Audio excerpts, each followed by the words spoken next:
যবে থেকে অতিরিক্ত গরম পড়তে শুরু করেছে তখন থেকেই আমার বাসায় এই যে পিঁপড়ার এই যে অত্যাচারটা শুরু হয়েছে। তো ইচ্ছা করলে পিঁপড়াগুলোকে কিন্তু মেরে ফেলা যায়, খুব একটা ঝামেলা নেই পিঁপড়াগুলো পরিষ্কার করা, কিন্তু আসলে মায়া লাগে। আর এতটা পিঁপড়া হওয়ার কারণ হচ্ছে আমার স্বপ্নীল, সে হচ্ছে পিঁপড়াদের জন্য খাবার দিয়ে রাখছে বাদাম। তার কথা হচ্ছে বাদাম খেলে পিঁপড়ারা আরও বেশি শক্তিশালী হবে এবং তারা অনেক হেলদি হবে।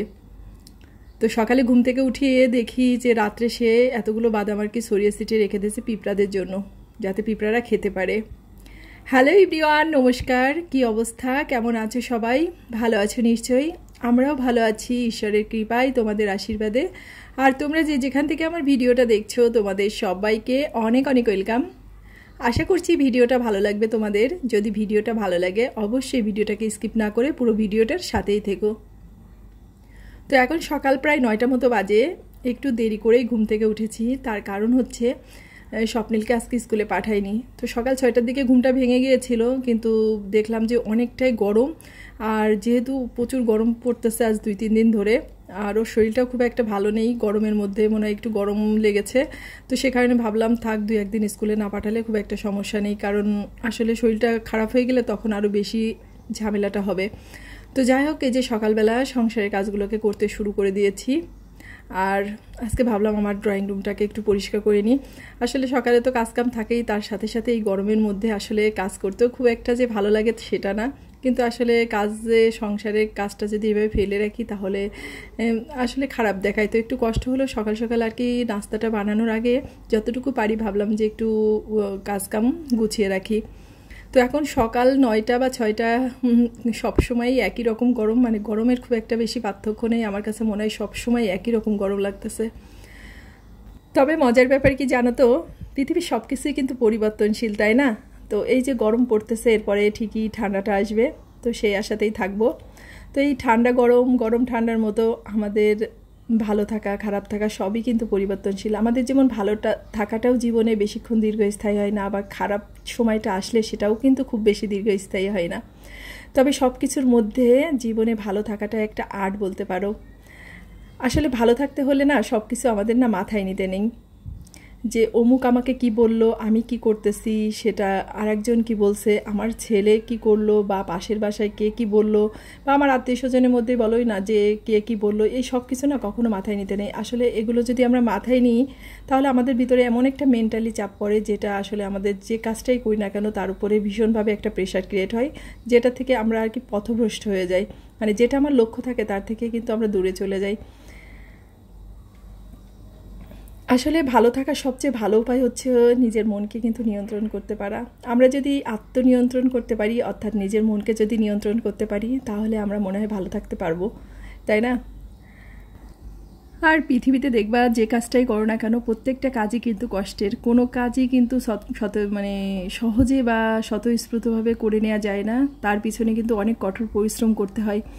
তো সংসার জীবনটাও তাই। আসলে আমরা যদি সংসারটাকে ভালোবাসতে পারি, সংসারটাকে নিজের মনে করে রাখতে পারি, নিজের জায়গা মনে করতে পারি, তাহলে আমরা আমাদের কাজগুলোকে কিন্তু সুন্দর করে করে নিতে পারি। মানে আমাদের ভালোবাসার জায়গাটা কিন্তু খুবই সহজে হয়ে যায়, মানে কাজগুলা।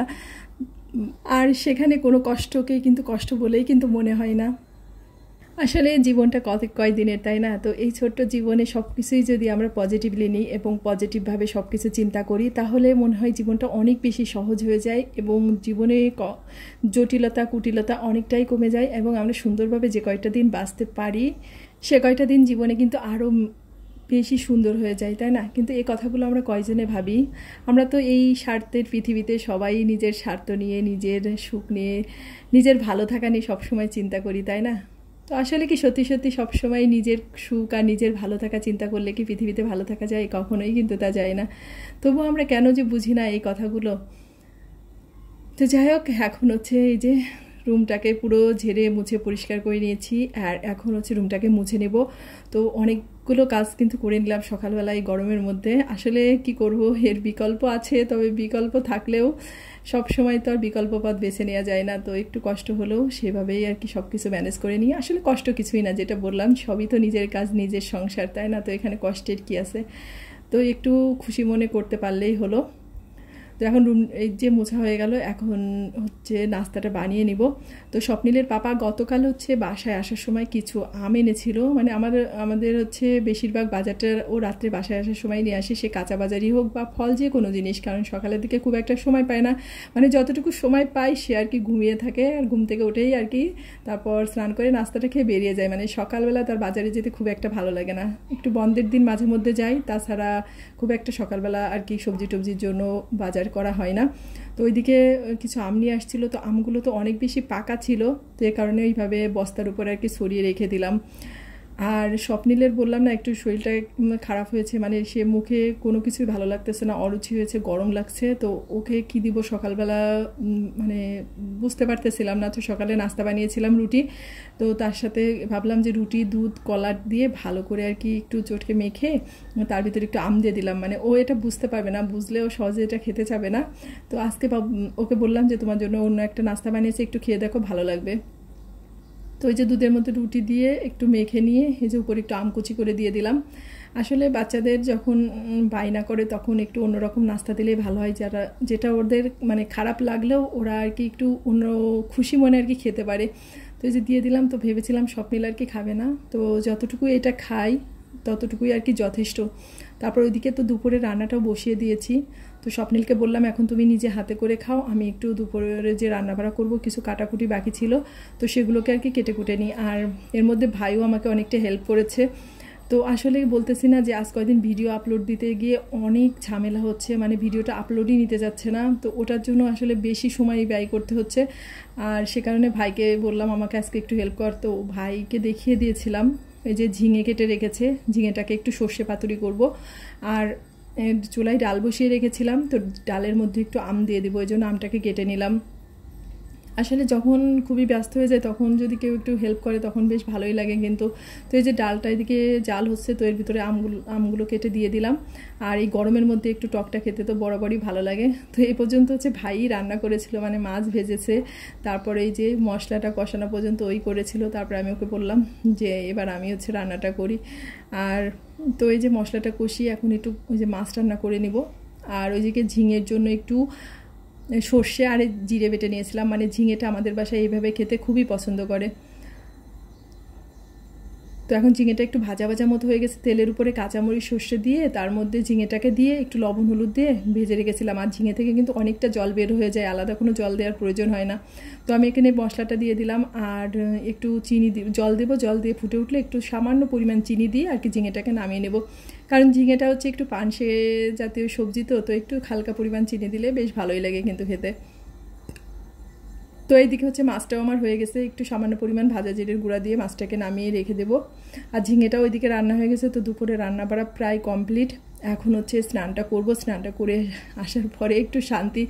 আসলে দুপুরে এই রান্নাটা করার পর যখন স্নানটা করে আসি তখনই ভালো লাগে। তো রান্নাবাড়া কমপ্লিট হয়ে গেছে, এখন সব কিছু নামিয়ে আবার চুলাটাকে পরিষ্কার করে তারপর আস্তে স্নানে করব। আসলে রান্নাটাই কিন্তু সব না, রান্নার পরে যে আদার্স কাজগুলো থাকে সেগুলোও কিন্তু অনেক কাজ, তাই না? এই যে রান্নাঘরটাকে পরিষ্কার করা, তারপরে থালা বাসন বের হয় রান্না করার পরে, তো এগুলো আসলে পরিষ্কার ধুতে মুছতে অনেকটাই সময় লেগে যায়।